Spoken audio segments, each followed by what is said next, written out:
Mr. Luckman and I welcome you to another discussion of the great ideas. Today, we conclude the discussion of love with the consideration of the problem of the morality of love. Now, when the words love and morals are used together, as in the phrase, the morality of love, only one problem comes to most people's minds. They tend to think of a problem concerning only one kind of love, that is erotic love, and even there are concerned with one aspect of that love. For the only moral problem about love that most people consider is a problem that involves the distinction between proper and improper sexual behavior. So much so is this the case that the words moral and virtuous have almost come to mean proper sexual conduct. When we speak of a man, or more usually a woman, as being moral or virtuous, we usually mean that he or she is chaste, not that he or she is courageous or temperate or just in most of the affairs of life.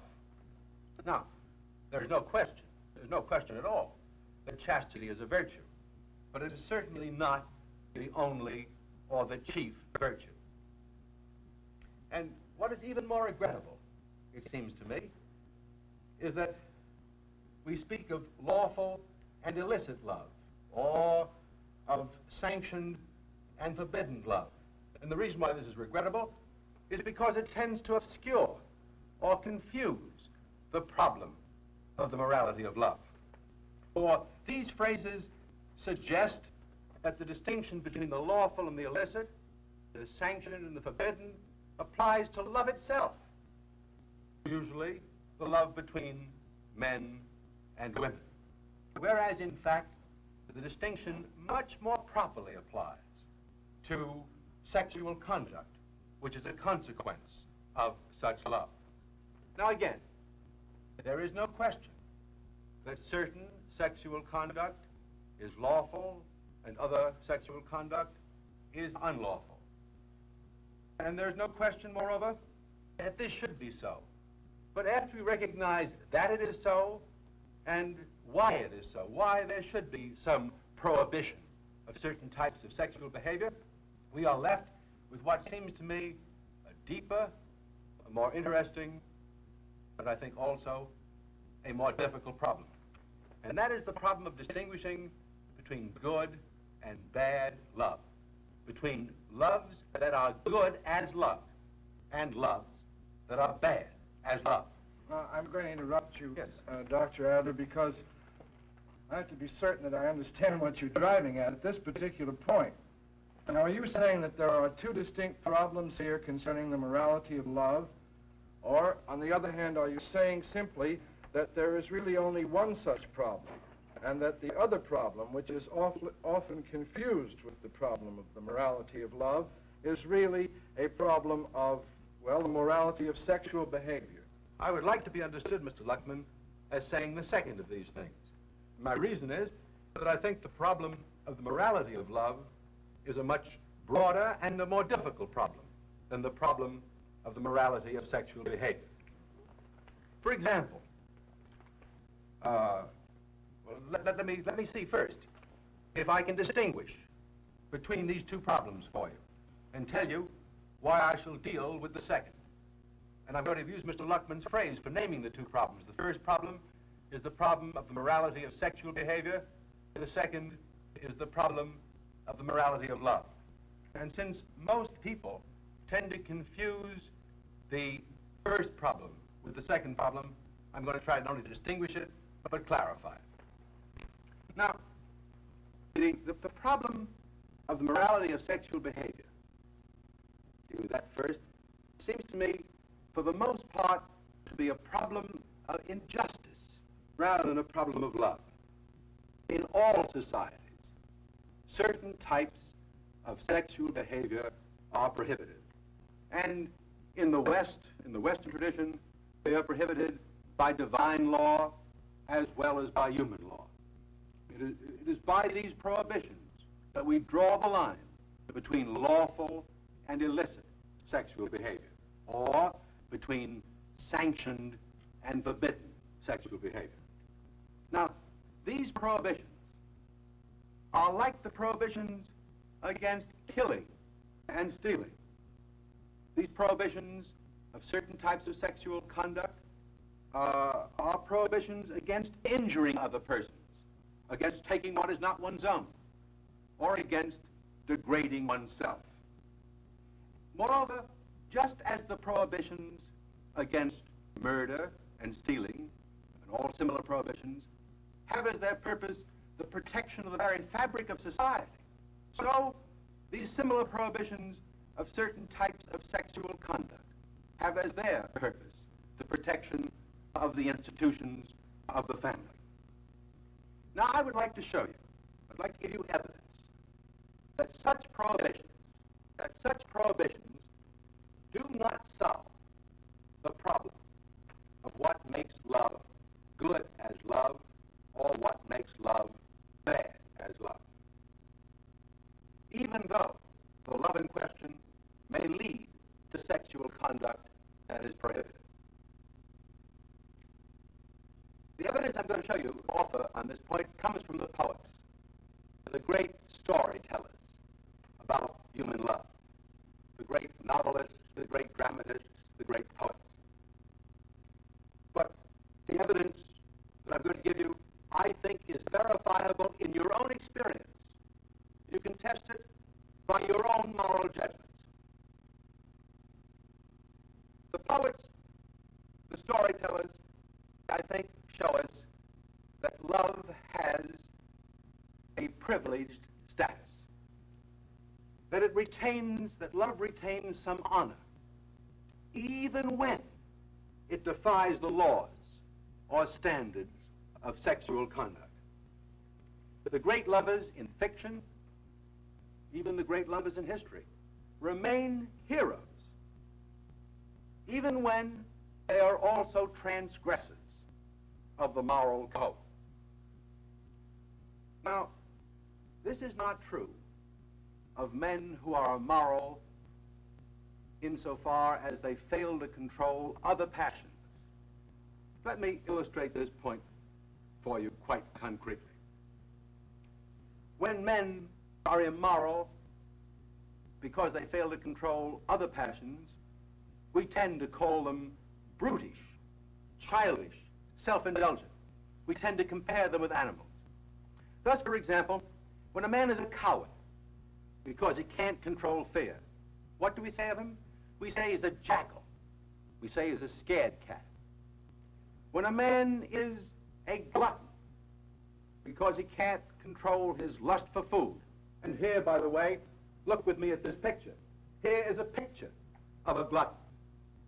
Or when a man is a drunkard because he can't control his thirst, and here is a picture of a drunkard.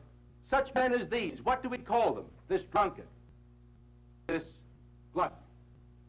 We speak of them as pigs or as swine. And when a man is simply lustful, not in love, but merely as expressing sexual desire, and here is a picture of such a man. What do we say of such a man? Well, in the contemporary vernacular, we call him a wolf. But when men fail to control their sexual behavior because they are in love, we regard them as human beings. We regard them as human, perhaps all too human, but human, not as brutish or as childish. We can forgive them. More than that, we may even admire them. As literature depicts such men, they are heroes. Think now for a moment with me of Lancelot and Guinevere, of Tristan and Isolde, of Abelard and Eloise, of Faust and Margaret, or think of Anna Karenina. As literature depicts them, they are heroes in spite of their transgressions, though perhaps because of their transgressions, they are also tragic heroes. such men almost seem justified in acting as if their love was a law unto itself. In fact, one of Chaucer's great lovers, the knight in the Knight's Tale, says precisely this. He says, love is a greater law than man has ever given to earthly man. Now, just a moment, Dr. Adler. The knight in Chaucer may be right, that love is a greater law than man has ever given to man. But aren't you forgetting that in the Christian tradition now, that God has given a law of love to man? Why, in the course of these discussions, you've said many times that the most fundamental of all Christian teachings is the divine law of love, the two precepts of charity, remember? Now, don't these have some bearing on the morality of love? And I mean now the morality of love, not the morality of sexual behavior. Indeed they do, Mr. Luckman. And when we understand, I think when we understand the precepts of charity, I think we understand in terms of them the difference between good love and bad love, not just the difference between right and wrong sexual conduct. For example, consider the love of money, the love of all worldly goods. That, according to Christian teaching, as you know, is the root of all evil. It is said in the Gospels, the love of money is the root of all evil. It is said there also that you cannot serve, you cannot love both God and mammon. But the love of money is only one type of bad love. There are at least two others. And they can all, I think, all three of these types of bad love are bad according to the same principles of Christian teaching about love. Let me name for you and show you in a chart the three bad loves. They are the one I've already mentioned, the love of money. And then there are two others, pride and romantic love. Now, you may be shocked at first. You may think, well, I see how the love of money and pride are prohibited, are in some sense condemned as bad loves by Christian teaching. For it is said not only that the love of money is the root of all evil, but also that pride is the great sin, at the basis of all other sins. But where does romantic love come in? That may puzzle you. Where does romantic love come in with these other two things, pride and the love of money? But let me show you. They are bad in quite related senses. The love of money is a bad love because it is a love of the wrong object. Pride and romantic love together, each in its own way, but in a very similar way, is the love of a right object, but in the wrong way. And I'd like to show you in another chart at once how these three loves violate the Christian precepts of charity. To do that, I want to restate the Christian commandments of love for you in terms that will show you this. The first one is, love God, not worldly things. The second one is, love thyself, as God loves thee. And the third one is, love others, love other human beings, as creatures of God. Now, the three bad loves, the love of money, pride, and romantic love violate these commandments. The love of money is the love of worldly things, not of God. Pride is not loving thyself as God loves thee, but loving thyself as if you were God. Loving yourself as if you were God, deifying yourself. And romantic love is not loving other human beings as creatures of God, but loving them also as if they were divine. Not merely loving them, but worshiping them, venerating them in a manner that displaces God and puts human being in place of God. Well, now, Dr. Adler, well, I'm very much concerned personally with the question that I raised about the Christian law of love and the precepts of charity, which you've commented on. And I think you've answered my question. Yes. But I'm wondering now if the answer which does for me will satisfy everyone. Probably not all our viewers, because some may want to know if apart from this these commandments of love and the Christian law of love, there is any real morality of love outside of religion. Is there any way, then, that you could distinguish between good and bad loves apart from religion? I'm glad you asked that question, because I'm sure there are many others who will want to know the answer to it as well as you, Mr. Luckman. Mr. Luckman asks whether, without reference to God or divine law, that is, in purely naturalistic terms, we can distinguish between good and bad loves. The answer is certainly yes, we can. And when we do, we will find exactly the same three bad loves, which are bad as love, only I think we will find that they are differently named.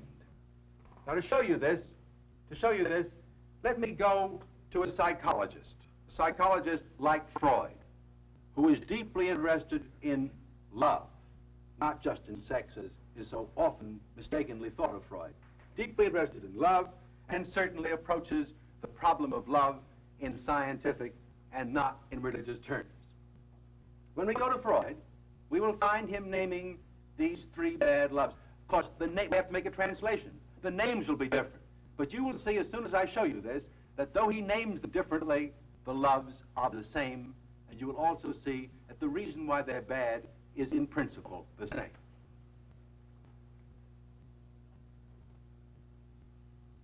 Here are the bad loves, according to Freud. The love of money. For Freud, that's the Christian way of speaking of it, for Freud, the love of money is a neurotic object fixation. Only a person with a deep, very deep neurosis would have his desires, as Freud would say, his libido, fixed on an object like money. The thing that the Christian tradition calls pride, overweening, excessive, self-love, Freud calls, again, a name that indicates it's neurotic, it is not normal and healthy, a narcissistic attachment to the ego. Narcissism is one of the great neurotic manifestations.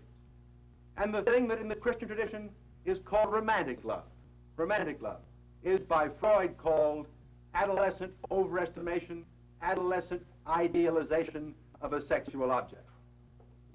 Now, according to Freud, each of these loves is a bad love. It either is or is symptomatic of a neurotic condition. To be healthy, a person in love, to be a healthy person in love, to be an adult in love, to be normal in love, one must get over these bad loves or be cured of them. Now, I think most of you will see how the love of money and how pride are, in Freudian terms, bad loves. But you may hear, as before, be puzzled as to why Freud calls romantic love a bad love, or what he calls adolescent overestimation. And I think perhaps the easiest way to explain this third point, which may be puzzling, is to go to Freud and read you the passages that make the point quickly and simply. Oh, here it is.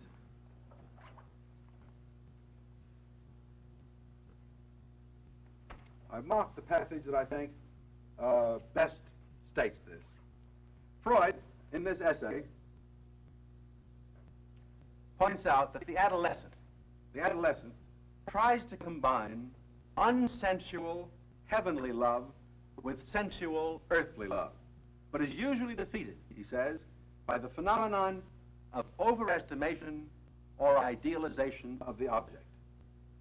Now, as this overestimation or idealization, this exaggerated estimation or idealization of the object increases, Freud says, and I quote here, the tendencies whose trend is toward directly sexual satisfaction may now be pushed back entirely, as regularly happens with the adolescent's sentimental passion.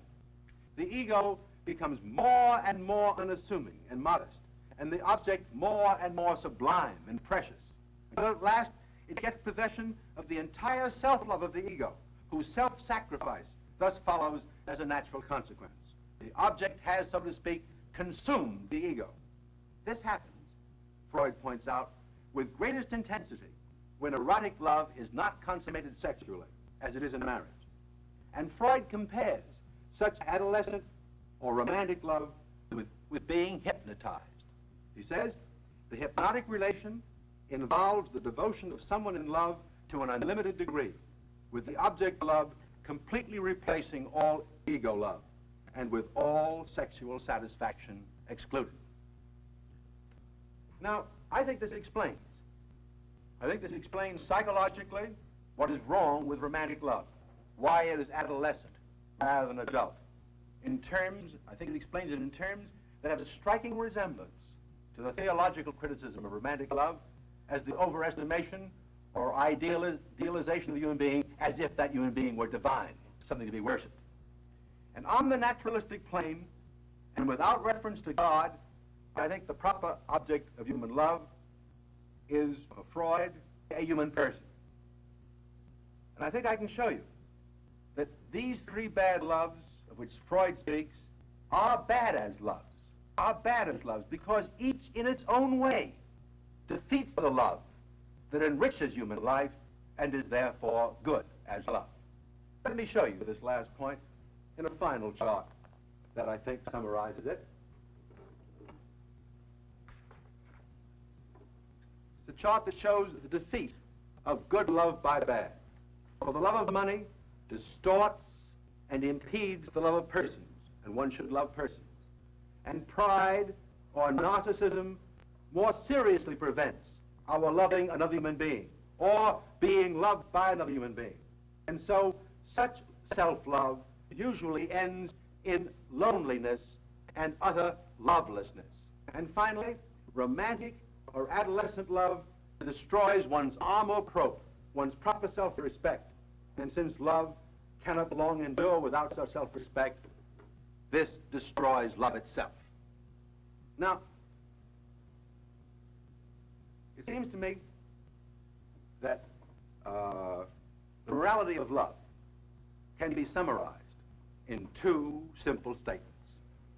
The first is that one should love only that which is lovable, God or persons, not things. And the second is that one should love whatever is lovable in proportion as it is lovable, neither more nor less. In a sense, then, the morality of love is the whole of morality, or the very essence of morality. For does not morality consist in having a right sense of values, in putting all good things in the right order and loving them accordingly? If this is what morality of love is, then it might almost be said that a man whose loves are in the right order is a man who can do no wrong. And Dr. Adler, just reflecting on that conclusion, I wonder if St. Augustine didn't say precisely the same thing. My remembrance is that he says, love and do what you will.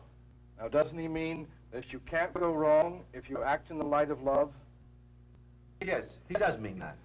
But I think one qualification must be added. Because the love that St. Augustine is speaking of in that passage is a perfect love, the love of God. Hence, he does not need to qualify his statement. But if we talk about anything other than the love of God, I think it's necessary to say, love that which is better more, and love that which is less good less. Then you can't go wrong. Now, the poets have said this in their own way. I think you all know the famous lines of Sir John Suckling in a poem, To Lucasta, on going to the wars. I could not love thee, dear, so much, loved I not on a more. And I think you may not know, but equally extraordinarily good lines on this subject, the lines of Wordsworth in the Ode to Duty. Wordsworth says, serene will be our days and bright, and happy will our natures be, when love is an unerring light, and joy its own security. Now that, it seems to me, sums up the morality of love. But it does not completely exhaust all the problems of love in human life. There are many other problems. I am now, have an appetite for discussing these problems in some future meeting. Maybe we can sometime. But this must conclude now our discussion of love. Next time, we open the discussion of another great idea. And I hope that this great idea, when we come to it, will interest you, and that you will be with us again. Thank you very much.